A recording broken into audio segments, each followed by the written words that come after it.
বন্ধুরা আজকের এই ভিডিওটি শুরু করার আগে সর্বপ্রথম আমি আমার গ্যালারি থেকে আপনাদের কিছু সংখ্যক ফটো দেখাচ্ছি। এখান থেকে কিন্তু একটি ফটো আপনি বারবার দেখতে পাচ্ছেন। আপনি কি এই ফটোর কোনো পরিবর্তন দেখতে পাচ্ছেন? হ্যাঁ বন্ধুরা, আমি কিন্তু আমার এই ফটোর জাস্ট এক টাচ করে ব্যাকগ্রাউন্ডকে পরিবর্তন করে নিয়েছি এবং আমার এই ব্যাকগ্রাউন্ডটি পরিবর্তন করার পর মনেই হচ্ছে না যে আমি আমার ফটোর ব্যাকগ্রাউন্ড জাস্ট এক টাচ করে পরিবর্তন করেছি। এইরকম চাইলে কিন্তু আপনি জাস্ট অল্প সময়ে আপনি আপনার ফোন থেকে এক টাচ করে কিন্তু আপনি যে কোনো ফটোর ব্যাকগ্রাউন্ডকে চেঞ্জ করতে পারবেন। তো কিভাবে করবেন চলুন দেখাই দিচ্ছি। বন্ধুরা ভিডিওটি ভালো লাগলে অবশ্যই এখানে লাইক অপশন দেখতে পারবেন, এখানে জাস্ট আপনারা ভিডিওটিকে লাইক করে দিবেন এবং বন্ধুরা আমাদের নতুন ভিডিও পেতে আমাদের এই চ্যানেলটিকে সাবস্ক্রাইব করবেন। সাবস্ক্রাইব করার পর এখানে দেখতে পারবেন নোটিফিকেশন বেল আইকনটি শো হবে, এটাকে জাস্ট অল করে দিবেন। অল করে দেওয়ার পর নিচে দেখতে পারবেন কমেন্ট, এখানে জাস্ট আপনারা নাইস লিখে কমেন্ট করে দিবেন। এখানে সিম্পলি আপনারা নাইস লিখে একটি কমেন্ট করে নেবেন। ধন্যবাদ। তো প্রথমতই আমরা অ্যাপটিকে জাস্ট ওপেন করে নেব।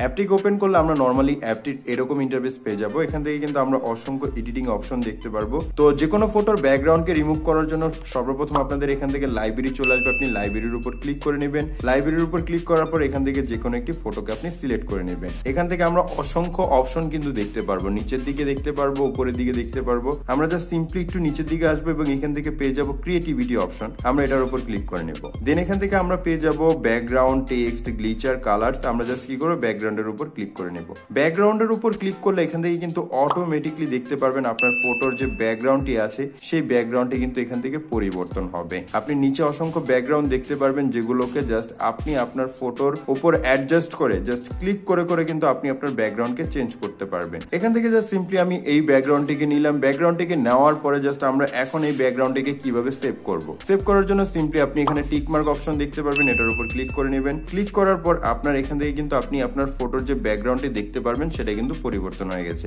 আমি আগের ব্যাকগ্রাউন্ডটি দেখাচ্ছি এবং বর্তমানের ব্যাকগ্রাউন্ডটি দেখাচ্ছি। মনে হচ্ছে না যে আমি আমার ফটোর ব্যাকগ্রাউন্ডকে ডিলিট করেছি। তো এভাবে করে কিন্তু আপনি আপনার ফটোর ব্যাকগ্রাউন্ডকে চেঞ্জ করতে পারবেন। এবং আপনি যদি আরেকটু অ্যাডভান্স ভাবে আপনি আপনার ফটোর ব্যাকগ্রাউন্ডকে চেঞ্জ করতে চান তাহলে ফিল্টারের উপর ক্লিক করুন। ফিল্টারের উপর ক্লিক করার পর এখান থেকে যে কোনো একটি ফিল্টারকে আপনি সিলেক্ট করে দিন। ফিল্টারটিকে সিলেক্ট করে দেওয়ার সাথে সাথে মনে হবে যে আপনার ফটোর যে কালার কম্বিনেশন এবং ব্যাকগ্রাউন্ডের যে কালার কম্বিনেশন সেটা কিন্তু হুবহু এখান থেকে মিলে যাবে। তারপর এখানে টিক মার্কে ক্লিক করবেন এবং এই ফটোটিকে সেভ করার জন্য উপর থেকে ডাউনলোড অপশন দেখতে পারবেন। ডাউনলোডে জাস্ট সিম্পলি ক্লিক করে নেবেন। আপনার ফটোটি কিন্তু এখন গ্যালারিতে সেভ হয়ে গেছে। এখন আমরা দেখবো কিভাবে এই অ্যাপ্লিকেশনটিকে ইনস্টল করতে হয়। এর জন্য সিম্পলি আপনি চলে যাবেন প্লে স্টোরে। প্লে স্টোরে চলে যাওয়ার পর এখান থেকে আপনি সার্চ করবেন এআই ব্রাশ লিখে। এআই ব্রাশ লিখে সার্চ করলে আপনি এই যে অ্যাপ্লিকেশনটি দেখতে পাচ্ছেন, অবশ্যই অ্যাপটি ডাউনলোড করার আগে লোগোটিকে দেখে নেবেন। এই লোগোর অ্যাপ্লিকেশনটিকে একবার জাস্ট আপনি ইনস্টল করে নেবেন। তো সম্পূর্ণ ভিডিওটি দেখার জন্য ধন্যবাদ।